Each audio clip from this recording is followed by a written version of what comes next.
Afaan Oromoo sagantaan keenya wiixataa eegalamee jira. Qophii keenyaarraan waraanni Giinii fonqolcha raawwate mootummaa haaraa akka ijaaru beeksiseera. Sudaan meeshaan waraanaa buufata xiyyaaraa Kaartuumitti daandii xiyyaaraa Itoophiyaa irratti qabde seera qabeessa ta'uu mirkaneeffadhee jetti. Lammiileen Itoophiyaa yuutuubii irraa bu'aa hagamii argachaa jiru. Aliyyi Saabit. Jeetti dhimmamtee gaariitti hojjettes galii gaarii argachuu dandeessa. Dolaara 1000 irraa jalqabee hanga 2003 akka inni argama. Sagantaan nyaataa addunyaa torbanoota booda deeggarsi namoomaa Maqalee gahuu beeksisee jira. Odeessaalee biroos qabna. Kan isinii dhiyeessu ani Galaana Balaa haga dhumaatti nu waliin turaan isiniin jedha.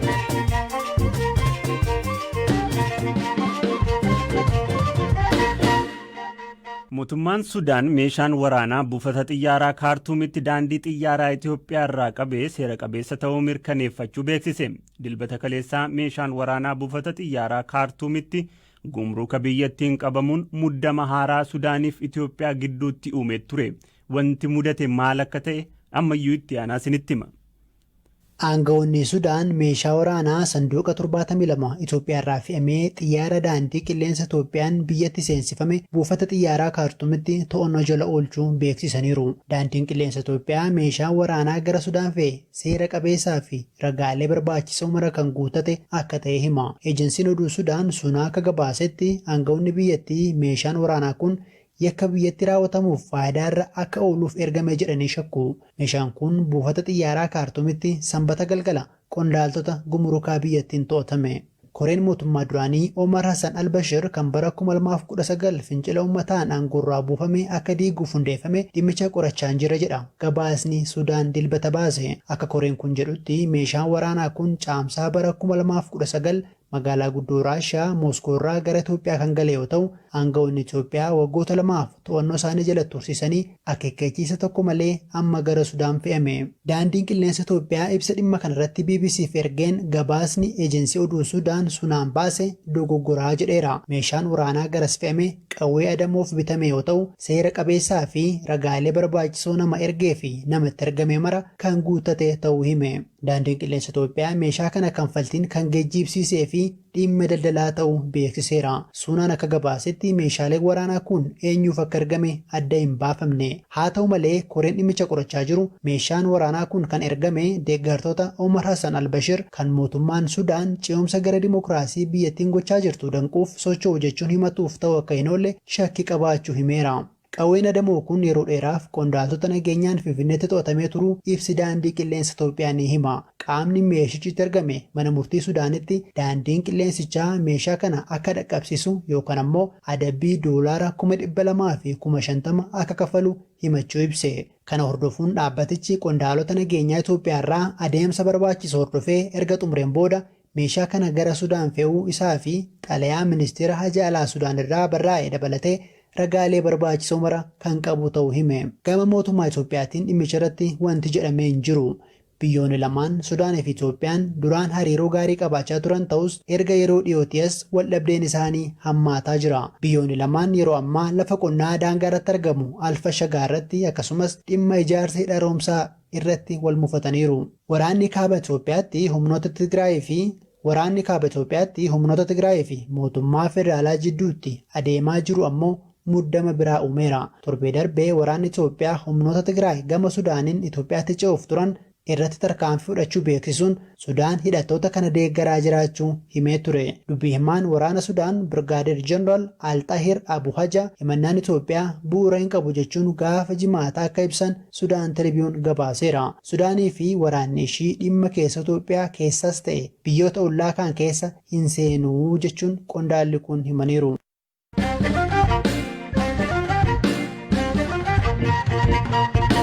Pireezidantiin Giinii Alfaa Koondee aangoorraa fonqolfamuu hordofee biyyoonni Afrikaa fi addunyaa hedduun mormii isaanii dhageessisaa jiru.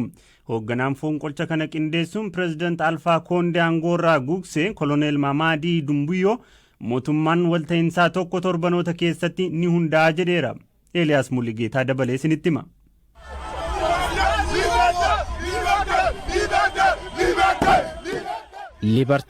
Libertee walabummaa bilisummaa jechooti gammachuu kunneen koloneel Mahamadii Dumbuyaa daandiiwwan Konaakirii gubbaa wayita imalan uummataan sagalee dhagahameedha. Ajajaan garee humna addaa Giinii Koloneel Mohaammed Dumbuyaa fonqolcha mootummaa gaggeessuun Pireezidaant Alfaa Koondee irraa aangoo fudhachuu dilbata kaleessaa TV biyyattii irratti ibseera. Qondaalli waraanaa kun aangoo qabachuu erga ibsee booda karaa naga qabeessa ta'een mootummaa ce'umsaa ijaaruuf waadaa seeneera. Pireezidaant Koondee ammaaf to'annoo jala kan jiran hoggaa ta'u egereen isaanii maal akka ta'u garuu hin baramne. Mootummaan biyyoota gamtoomanii gamtaan Afrikaa fi qaamni ECOWAS fonqolcha kana kan balaaleffatan wayita ta'u biyyattiin gara mootummaa siiviliitti akka deebitu gaafataniiru. Mootummaa humnaa qawween dabarfamu kamuu nan balaaleffadha. Pireezidaant Alfaa Koondees hatattamaan akka gadhiifaman nan gaafadha jedhan barreessaan olaanaa UN Antooniyoo Guteeres. Dilbata kaleessaa dhukaasa sa'aatii muraasaaf daandiiwwan Konaakirii gubbaatti dhaga'ameen booda amma magaaltiin gara nagaatti deebi'uun gabaafamaa jira. Garuu haga ammaa waraanni guutuu fonqolcha mootummaa kana ni deeggaramoo hin deeggaru kan jedhu ifa miti. Gareen loltootaa aangoo qabachuu himan kunneen wiixataa irraatti ministirootaa fi aangoota olaanoo biyyattii walga'ii yaamanii turan. Qondaalonni humna addaa biyyattii namni yaa'ii kana irratti hin argamne kamuu akka fincilaatti ilaalama jechuun akeekkachiisanii turan.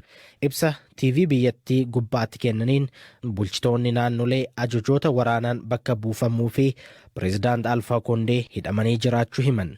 Nageenyummaan isaaniis eegamaadha jedhan. Kutaa biyyattii guutuutti daangaa yeroon sochiis labsameera. Hoogganaan humna addaa biyyattii Koloneel Mohaammed Dumbuyaa kaayyoon isaanii malaammaltummaa hundee jabeeffate balleessuu fi bulchiinsa badaa sirreessuufi jedhan.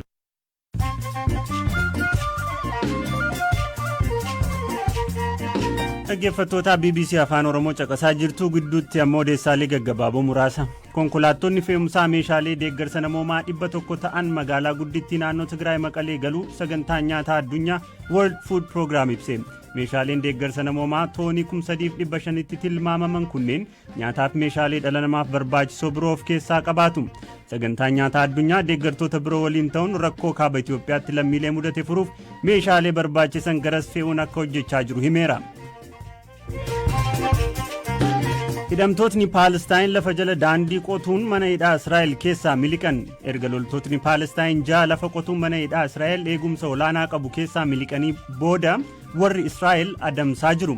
Namoonni kunneen ji'ootaaf kutaa keessa turan keessaan karaa lafa jalaa qotaa kan turanii fi dhumarrattis karaa guddicha mooraa mana hidhaa Gilboora marsee jirutti baasuutu himame.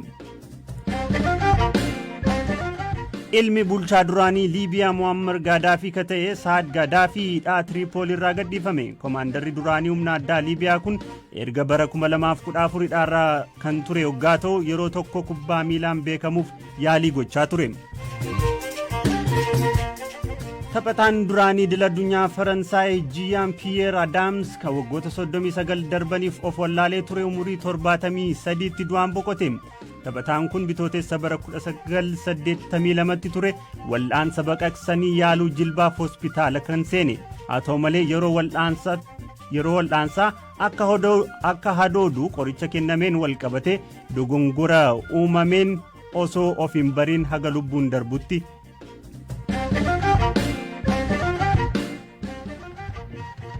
Odeessaalee keenya akka birootti ceena.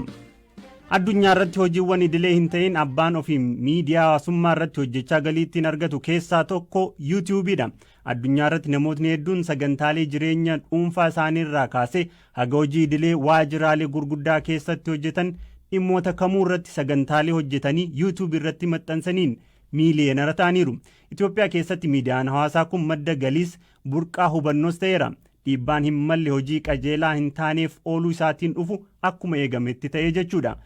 Wintaanaa Yilmaa chaanaalii YouTube keessatti qacaramtee ji'atti mindaa 10,000 argachaa turte dhiiftee ji'a 3 dura ka dhuunfaa ishee banatte. Waa'ee jireenya dhuunfaa ishee fi maatii ishee irraa namni akka barnoota argatu barsiifti. Bu'aa YouTube irraa argatte akkasiin himti. እና ይሄንንም ስራ ለመስራት መጀመሪያ ያነሳሳኝ የራሴ ህይወት hojii kana eegaluuf kan na kakaase jireenya kiyya kan maatii kiyya keessa jirudha.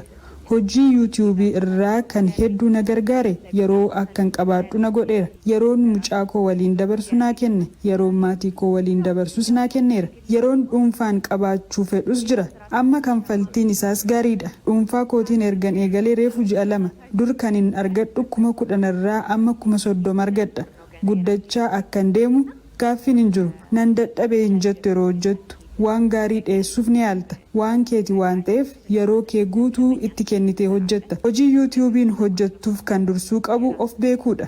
Wanta hojjechuu barbaaddu ergaa dabarsuu feetu beekuudha. Fedha isa sirrii kan keessoo jiru osoo ta'uu baatee danqaalee jiran biraan darbuun ture. Qormaata hedduu kan si ceesisu fedha kee isa sirrii irratti yoo hojjettedha. Ani kanarratti hojjechuun qaba jettee yoo murteessitee fi yoo jaallatte qormaatni kamuu yoo dhufe keessa baata.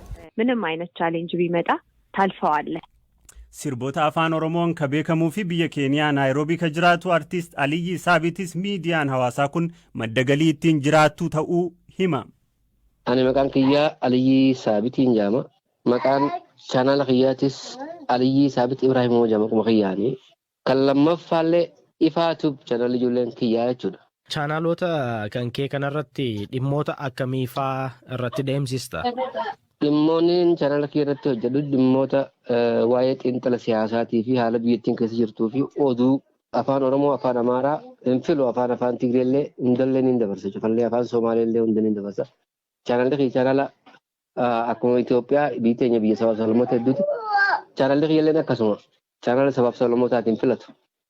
Chaanaala kee kana kophaa hojjettamoo garee yookaan ijoollee waliin hojjettu fa'aa qabda? Kophaa kiyyaan hojjedha. Kophaa kiyyaan hojjedha irra caalatti irra guddinatti garuu na wajjin hojjetu fuulduraaf barbaachisuun oolu jetii yaada.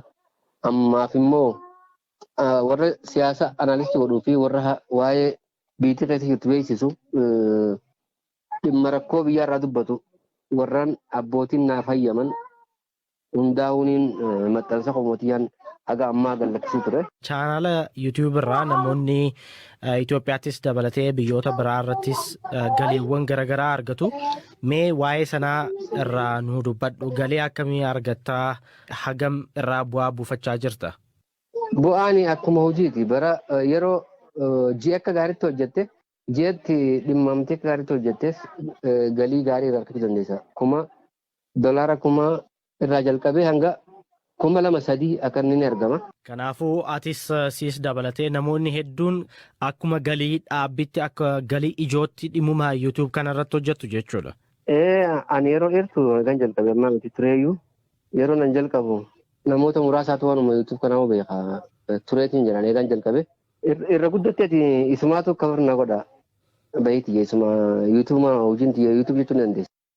Yeroo jalqabaaf waggoota 3 dura hiriyoota isaa waliin diraamaa hojjetee YouTube gubbaa gadhiisuun namoota 60 hin caalleen ka daawwatameef maqaa Miikii Maayikoo jedhamuun ka beekamu Miikiyaas Taklamaariyaam ammoo amma ji'atti haga qarshii 200,020 sagantaalee YouTube irratti maxxansuun akka argatu hima.